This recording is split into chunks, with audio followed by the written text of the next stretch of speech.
Welcome news tonight in the fight against fentanyl overdose deaths. The CDC says the numbers are down nearly 13% nationwide, and the same story can be told in Sedgwick County. KAKE's Nick Nelson also spoke with Sheriff Jeff Easter and drug prevention advocates about what this data means, as well as the path ahead. That's right. We've told you about the vending machine in town that dispenses this. It's a overdose reversing drug called naloxone. It dispenses it for free. Now, advocates and the Sedgwick County Sheriff says easier access to naloxone has helped bring deaths down this year. It's cheap, easy to buy, and one pill can kill you.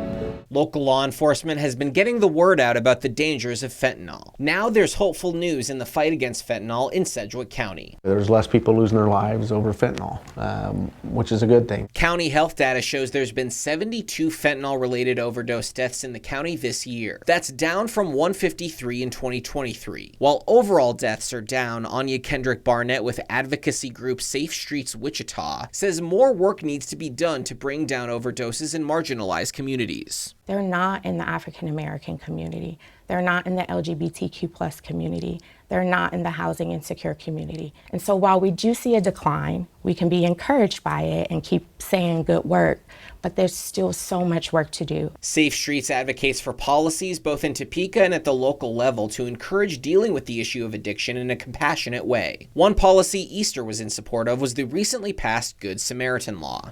You know, this doesn't protect necessarily the people that sold them the drug, but the folks that are with them, using with them, and maybe still in possession of some of it, if they stay on scene, they cooperate with us, then they're not charged. While there's no statistics to prove it, both the sheriff and Barnett believe these machines that dispense Narcan, a drug that reverses a drug overdose, are helping in the fight. Barnett says more work needs to be done to address some of the other root causes that can lead to addiction and overdose deaths. Let's expand Medicaid.